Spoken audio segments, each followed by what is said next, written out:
Honourable Marama Davidson. Madam Speaker, thank you very much. I first want to acknowledge that it's pretty obvious, Madam Speaker, that in Aotearoa our people value our living systems, our thriving wildlife, our natural resources, our natural world, whether it's our freshwater, our oceans, our clean and healthy soil, our air, our native species, which includes our animals, yes, but also our plants and our trees. We love them all around the country, all different corners of our country. We have a generational agreement that we cherish our precious taonga of Papatūānuku. Which is why, Madam Speaker, I was not surprised but disappointed to see that this budget, again, is a clear choice from this government that they do not prioritise protecting and conserving our natural world, our natural heritage for mokopuna to come. Preserving our land, our natural living systems is a responsibility that we have to mokopuna generations to come, to those not even here, Madam Speaker. And a government budget reflects the choices and the values that it places on different parts of who we are and what we believe is important.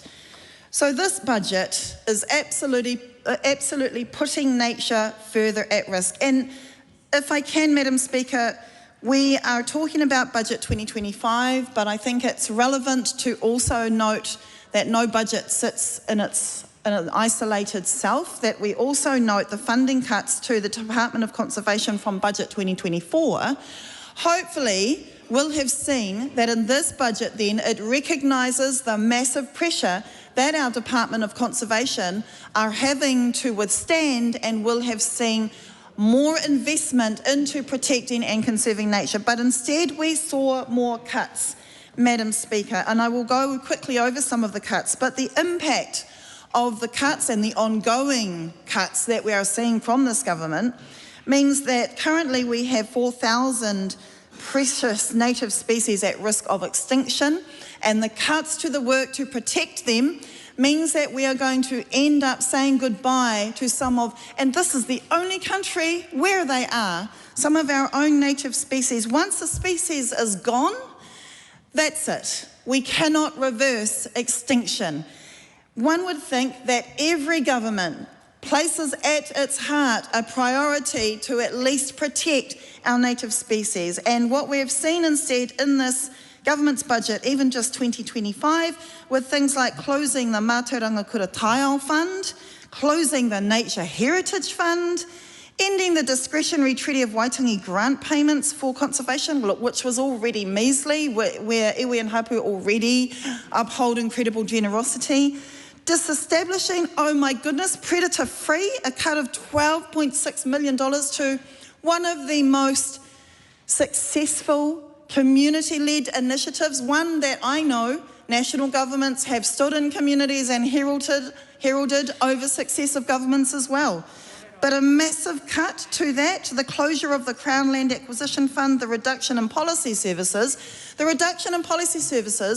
on top of a Wildlife Act that was rushed through urgency to enable the killing of one of our native species like kiwi, and will require the Department of Conservation to actually do more administrative work to enable that act, to enable that legislation to go through.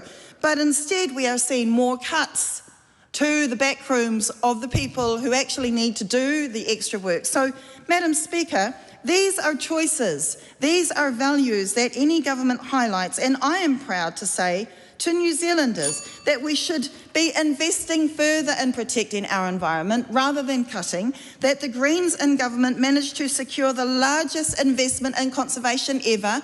We would continue to make those choices of prioritising the oranga of Papatūānuku for generations to come.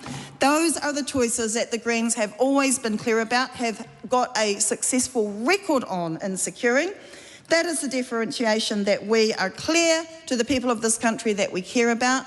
And so, Madam Speaker, the continued squeeze on DOC funding ultimately puts its projects, its work, and our shared environment at risk. Our responsibility to generations to come to protect Papatūānuku under this budget are made clear that this government is neglecting that responsibility, I am proud that we have given people another choice to what this budget and its cuts have presented to the people. Thank you, Madam Speaker.